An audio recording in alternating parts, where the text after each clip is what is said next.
श्री शिवाय नमस्तुभ्यम। पूजा घर में इन चीजों का रखना होता है अशुभ, धन का हो जाता है नाश और माता लक्ष्मी ऐसे घरों का कर देती हैं त्याग। मित्रों, साथ ही इसी के साथ आज हम जानेंगे उन 3 विशेष चीजों के बारे में जिन चीजों का आपके पूजा घर में होना है बेहद ही आवश्यक। मित्रों, अगर आप अपने घर में सुख समृद्धि और धन की कामना करते हैं तो इन 3 चीजों को आपको पूजा घर में रखना जरूर चाहिए। स्वयं भगवान कृष्ण ने बताया है इन चीजों के बारे में, तो पूरी जानकारी के लिए मित्रों इस वीडियो को अंत तक जरूर देखिएगा। हमारे हिंदू धर्म में प्रत्येक मनुष्य अपने पूजा घर में एक छोटा सा मंदिर जरूर बनाता है, जिसके अंदर वो अपने ईष्ट की प्रिय देवी देवता की तस्वीर और मूर्ति और उनसे जुड़ी चीजों को श्रद्धा भाव के साथ रखता है। मगर दोस्तों, आपको बता दें कि जितना कि हमारे शास्त्रों में मंदिर के अंदर चीजों को रखना जितना अधिक फलदायक होता है, उतना ही कुछ चीजों को रखना अमंगल और अशुभ होता है। दोस्तों, ये कुछ वस्तुएं ऐसी होती हैं जिनसे उनके घर में नकारात्मकता बनी रहती है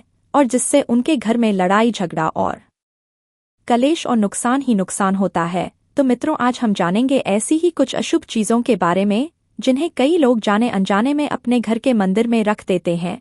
तो मित्रों, जान लें ऐसी चीजों को बारे में जो आपके भी अगर मंदिर में ये चीजें रखी हुई हैं तो उन चीजों को उस स्थान से हटाकर तुरंत ही किसी दूसरे स्थान पर रख दें, लेकिन उनको अपने पूजा घर में आप भूल से भी ना रखें। अक्सर लोग ऐसा इसलिए करते हैं क्योंकि उन्हें लगता है कि ये चीजें धार्मिक हैं और वो सोचते हैं कि शायद इनकी भी पूजा की जानी चाहिए। भगवान श्री कृष्ण कहते हैं कि कलयुग में लोग कुछ अशुद्ध चीजों को धार्मिक मानकर उनकी पूजा करेगा, जिन चीजों को हमारे शास्त्रों में वर्जित माना गया है। क्योंकि मित्रों, भगवान श्री कृष्ण ने इसकी भविष्यवाणी पहले ही की हुई थी कि कलयुग में मनुष्य अधार्मिक और अशुभ चीजों की भी पूजा करेगा। तो अब सवाल ये आता है कि क्या हैं वो चीजें? तो चलिए जान लेते हैं कौन सी हैं वो चीजें और कौन सी नहीं।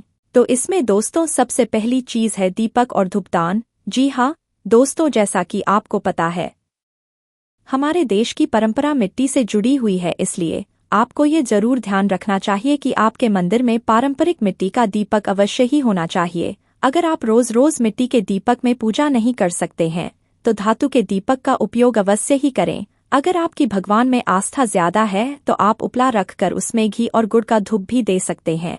अगर आप ऐसा करेंगे मित्रों, तो ऐसा करने से घर में हमेशा ही सुख शांति बनी रहती है।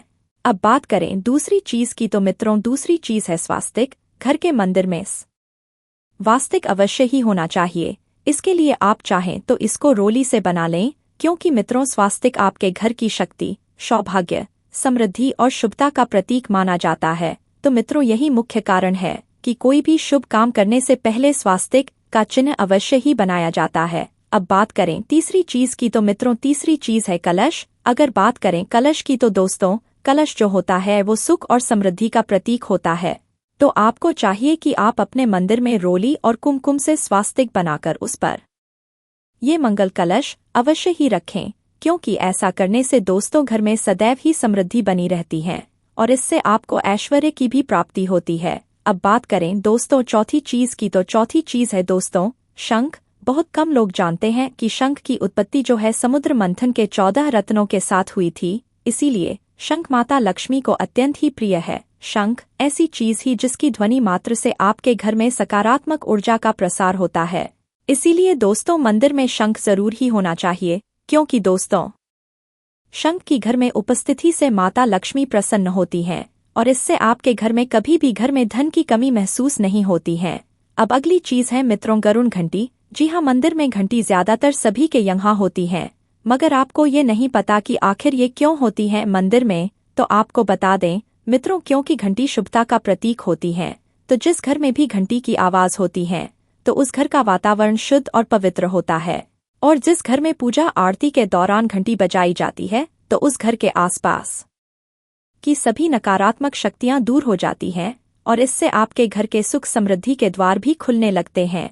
तो मित्रों ये हुई वो वस्तुएं जिनको आपको अपने घर के मंदिर में अवश्य ही रखना चाहिए। तो आइए अब जान लेते हैं कि आपको अपने घर के मंदिर में कौन सी वस्तुएं नहीं रखनी चाहिए। तो इसमें आपको बता दें कि इसमें सबसे पहली है गणेश जी की विषम संख्या में मूर्ति। मित्रों आप ये बात जान लें कि घर में कभी भी गणेश जी की मूर्ति विषम संख्या में ना रखें। आप ये जरूर ध्यान में रखें कि आप अपने घर के मंदिर में गणेश जी की 2 से ज्यादा मूर्तियां ना रखें। 2 मूर्तियों को मंदिर में रखना शुभ माना जाता है और साथ ही अगर आप चाहते हैं कि आपके घर में मंगल हो तो उसके लिए आप गणेश जी की एक मूर्ति को आप अपने घर के मुख्य द्वार पर अंदर की ओर मुख करके लगा लें। ज्यादातर लोग अक्सर ये गलती करते हैं कि वो गणेश जी की मूर्ति को बाहर की तरफ मुख करके लगा लेते हैं, जिससे उन्हें काफी नुकसान का भी सामना करना पड़ता है। अब बात करें दूसरी बात ये जरूर है कि आप अपने घर के मंदिर में कभी भी टूटे हुए चावल भगवान को अर्पित ना करें, और साथ ही मंदिर में पुराने चढ़ाए हुए चावल को अधिक समय तक ना रखें, क्योंकि ये आपके घर में नकारात्मक ऊर्जा फैलाते हैं। और साथ ही ये बात भी आप ध्यान में रखें कि आप मंदिर में इस्तेमाल होने वाले चावल को हल्दी में भिगोकर ही इस्तेमाल करें, इससे आपको अपने जीवन में ज्यादा शुभ परिणाम मिलेंगे। अब बात करें अगली चीज की तो मित्रों, अगली चीज है पूर्वजों की तस्वीर। मित्रों, अगर आपने अपने घर के मंदिर में या उसके ऊपर पूर्वजों की तस्वीर रखी हुई है तो उसे तुरंत ही वहां से हटा दें, क्योंकि मित्रों वास्तु शास्त्र की माने तो पूजा घर में या उसके आसपास मृत पूर्वजों की तस्वीर को रखना अशुभ माना जाता है। इससे आपको अशुभ परिणाम मिल सकते हैं, क्योंकि देखा जाए तो मृतक परिजन पूजनीय और सम्माननीय होते हैं, किंतु उनका स्थान भगवान के बराबर नहीं है, तो इससे आपके पूजा घर का माहौल भी नकारात्मक हो सकता है। इसका अशुभ परिणाम आपक भुगतना पड़ सकता है। इसके साथ ही कई लोग अपने गुरु या संतों की तस्वीर को भी पूजा घर में भगवान की तस्वीर के साथ लगा देते हैं, लेकिन ऐसा करना अशुभ माना जाता है। यदि आप भी किसी साधु संत को मानते हैं तो उनकी तस्वीर को आप दीवार पर लगा सकते हैं, लेकिन उनकी तस्वीर को पूजा घर में भगवान की तस्वीर के साथ भूलकर भी ना रखें। इसके साथ ही मित्रों, आप भैरव जी और शनि देव अथवा काली माता की मूर्ति को भी आपको अपने पूजा घर में नहीं रखना चाहिए। इसके साथ ही आप ये भी याद रखें कि आपक अपने घर के मंदिर में माता लक्ष्मी की सदा ही कमल पर बैठी हुई अवस्था वाली मूर्ति ही रखनी चाहिए। आप माता लक्ष्मी की खड़ी हुई मूर्ति ना रखें, क्योंकि अगर आप ऐसा करेंगे तो आपके घर में माता लक्ष्मी की पूजा करने से उनकी कृपा से धन तो आएगा, मगर वो धन टिकेगा नहीं। तो आप इस बात का भी अवश्य ही ध्यान रखें।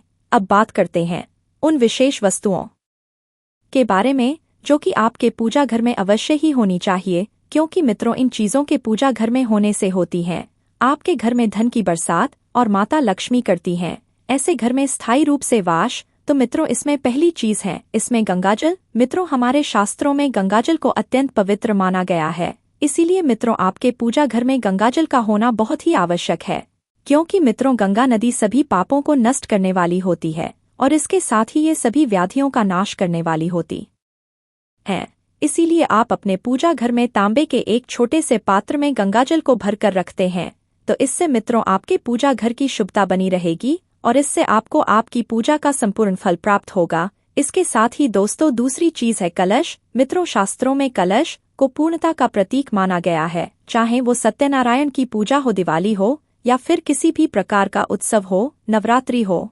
कलश की स्थापना किए बिना सब कुछ अधूरा माना गया है। तो मित्रों पूजा में कलश का उपयोग देवताओं का आह्वान करने के लिए किया जाता है और इससे ईश्वर के सामने तांबे के कलश में पानी भर के रखना इतना शुभ होता है कि अगर हम अपनी रोज जो पूजा करते हैं उस समय हम भगवान से सामने तांबे के कलश में पानी भर के रखें तो उसका चमत्कारिक प्रभाव हमें अवश्य ही देखने को मिलता है। इसीलिए आप मुख्य रूप से तांबे के कलश का उपयोग करें। इसके साथ ही आपको ये भी बता दें कि पूजा में अगर किसी सामग्री को आप लाना भूल जाए और उसकी कमी हो तो आप पूजा को बीच में ना छोड़ें, बस आपको उनकी जगह पर भगवान को चावल और फूल चढ़ा देना है और मन में उस चीज का ध्यान भी करना है। साथ ही ये भी आप ध्यान में रखें कि केतकी का फूल हो सके तो पूजा में अवश्य ही चढ़ाएं, और अगर आप अपनी पूजा को किसी भी मनोकामना के लिए कर रहे हैं तो उस पूजा में दक्षिणा अवश्य ही चढ़ा देवें। और साथ ही ये भी ध्यान में रखें कि माता लक्ष्मी को आप सच में प्रसन्न करना चाहते हैं तो उन्हें आप कमल का फूल जरूर अर्पित करें। और आप शुक्रवार के दिन माता लक्ष्मी की पूजा करते हैं तो उस दिन अगर हो सके तो कमल अवश्य ही चढ़ावें, क्योंकि इससे आपको आपकी पूजा का विशेष लाभ मिलता है। क्योंकि कमल का फूल ऐसा फूल है जिसको आप 5 दिन तक जल छिड़क कर दोबारा चढ़ा सकते हैं। साथ ही आप इस बात का विशेष ध्यान रखें कि कभी भी पूजा में दीपक से दीपक आपको नहीं जलना चाहिए, क्योंकि दोस्तों शास्त्रों में बताया गया है कि जो व्यक्ति दीपक से दीपक जलाते हैं वो रोगी होते हैं। साथ ही सबसे जरूरी बात कि घर के मंदिर में रोज सुबह शाम पूजा करके दीपक अवश्य ही जलाए, और हो सके तो एक दीपक घी का और एक दीपक तेल का आप जलाएं।